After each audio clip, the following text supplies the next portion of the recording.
ભારતીસિંહ Jadeja, army main. આજ આપણે એક ક્ષત્રિય યુવાનની હત્યા થઈ જીજી હોસ્પિટલ જામનગર। આ જો સરકારી સંસ્થામાં આવી રીતે થાય તો પ્રશાસન શું કરે છે? જો આવી રીતે 20 વર્ષના 22 વર્ષના યુવાનને જો સરકારી સંસ્થામાં આવી અને કોઈ પણ વ્યક્તિ આવીને મારી જાય તો આ પ્રજાનું શું થાય? આજ એક યુવાન ગયો છે, એના ઘરનો એક સદસ્ય ગયો છે, તો આવી આમ પબ્લિકને માટે પણ આ ખતરો છે। તો સરકારી હોસ્પિટલોમાં પોલીસ તંત્ર એલર્ટ હોવું જોઈએ।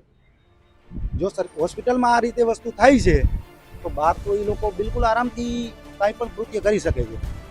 તો આના માટે પોલીસ પ્રશાસને બિલકુલ ખાસ કરીને નોંધ લેવી જોઈએ અને આ વસ્તુ આના પછી ના થવી જોઈએ। કારણ એટલે નાની એવી બાબતની વસ્તુનું કારણ લઈ અને આ લોકોએ હોસ્પિટલની અંદર આવી ગુપ્તી, છરી, આ બધી વસ્તુના ઓજારો લઈ અને ઘટના સ્થળે જેનું મોત થઈ ગયું, એટલી ઘાતક અને હુમલો કર્યો છે। 5 જણા હતા એ લોકો, બરાબર। એમના એક તો જયપાલસિંહ ચુડાસમા છે અને એમના 5 મિત્ર હતા, બધાના નામ તો મને નથી ખ્યાલ, પણ આ વસ્તુ ના બનવી જોઈએ।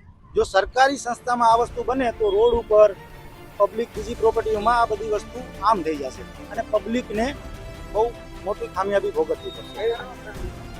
કારણ સર એવો નાનો ડકો, પહેલા મિત્ર હતા, કોઈ એવી નાની કોઈ ડકો થયો છે, બરાબર। આ વસ્તુમાં એ લોકો એ વસ્તુનો વેરઝેર રાખી અને માથાકૂટ કરવા આવ્યા। જ્યારે જે આ ઘટના ઘટી ત્યારે ઈલાજ કરાવવા માટે આવેલા ધર્મેન્દ્રસિંહ ઝાલા ઈલાજ કરવા માટે આવેલા, પછી એની ઉપર ઘાતક હુમલો થયો છે। સર હોસ્પિટલમાં બહેનો એ ટ્રોમા સેન્ટરમાં કેટલા વાગે? આ 12:30 ની કરી રાત્રે।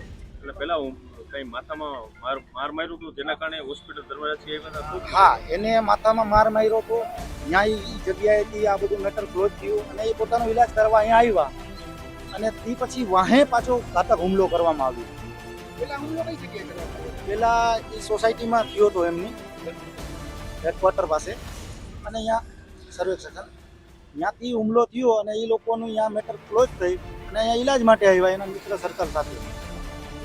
એ પછી પાછું એ લોકોએ સેકન્ડ અટેમ્પ્ટ કર્યું છે અને ત્યારે એને અંજામ આપ્યું।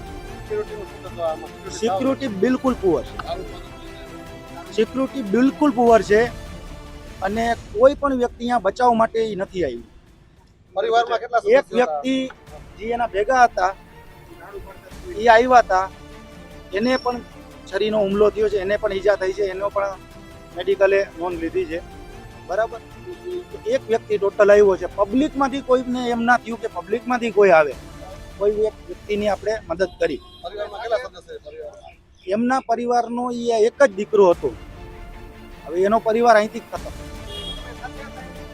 ના, હું ત્યારે એની સાથે નથી, મને ફોન કરીને બોલાવ્યું ત્યારે અમે આવ્યા હતા। ધન્યવાદ, જય હિન્દ।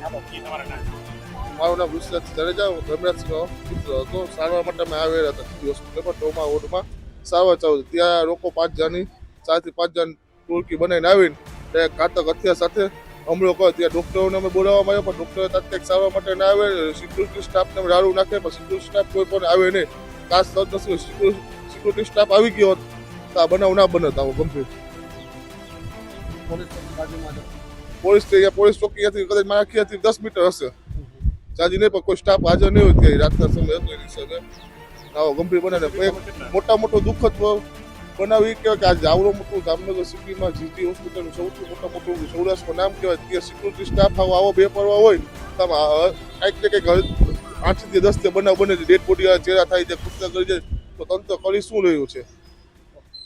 જામનગરના શાંતિનગર વિસ્તારમાં ગઈકાલે રાતના એક બનાવ બનેલો, જેમાં જે રહેવાસીઓ છે એમાં એક ધર્મરાજસિંહ ઉર્ફે પૂર્વ સુરેન્દ્રસિંહ ઝાલા છે અને એમના જ પત્તામાં રહેતા જયપાલસિંહ ગુલાબસિંહ ચુડાસમા સાથે એમને માથાકૂટ થયેલી હોય અગાઉ, જે બાબતે ગઈકાલ રાતે સાંજે રાતના આશરે 11:30 વાગ્યા આસપાસ યોગી પાન પાસે ફરીથી એમની બોલાચાલી થયેલી અને ત્યારબાદ સર્વ સેક્શન રોડ પર ફરીથી એકવાર ત્યાં ગયેલા ત્યારે આ જે આરોપી દ્વારા જે ધર્મરાજસિંહ છે એને માથાના ભાગે સળિયાનો ઘા મારેલો, જેને લઈને જે ઈજા પામનાર હતા એ જીજી હોસ્પિટલ ખાતે સારવાર માટે આવેલા અને આ સારવાર જ્યારે લઈ રહ્યા હતા ત્યારે જે આરોપી છે જયપાલસિંહ લખી ચુડાસમા, તેમના બીજા મિત્રો છે ઉર્મિલ ઉર્ફે ઉમો દિનેશ રાઠોડ, પ્રણવદીપ ઉર્ફે પાંચો વાઘેલા, અક્ષયરાજ પરમાર, આ તમામ ત્યાં હોસ્પિટલે ટ્રોમા વોર્ડ પાસે પહોંચેલા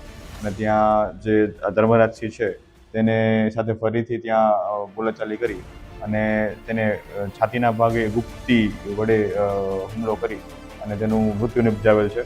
ત્યારબાદ આ જે 4 આરોપી છે તે ત્યાંથી નાસી ગયેલ છે. જયપાલસિંહ ગુલાબી ચુડાસમા, ઉર્મિલ, પ્રણવદીપ અને અક્ષયરાજ, આ તમામ વિરુદ્ધ city B division police station વિસ્તારમાં 302 આઈપીસી મુજબનો મર્ડરનો ગુનો દાખલ કરવામાં આવેલ છે. અને હાલ જે ધર્મરાજસિંહ છે ઉર્ફે ભૂરો છે, એની સાથે એમના જે મિત્ર હતા સુખદેવસિંહ, જેમને પણ હાથના ભાગે ઈજા થયેલી છે, તેમની ફરિયાદના આધારે આગળની તપાસ ચાલુ છે.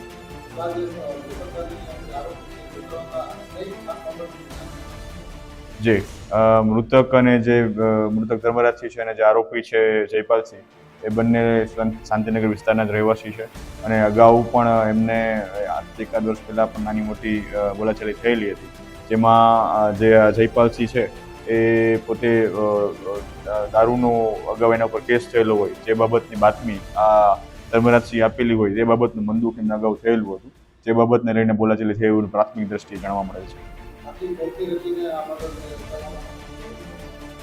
ના, જે અગાઉ બોલાચાલી હતી એ સામાન્ય બોલાચાલી હતી. ત્યારબાદ જે માથાનો ઘા લાગેલો તેની સારવાર માટે જ્યારે ટ્રોમા સેન્ટર પાસે પહોંચેલા ત્યારે એ બાબતે લઈને ત્યાં આ જે આરોપી છે 4 લોકો ત્યાં પહોંચી ગયેલા અને ગુપ્તના હથિયારથી પહોંચાડેલ છે.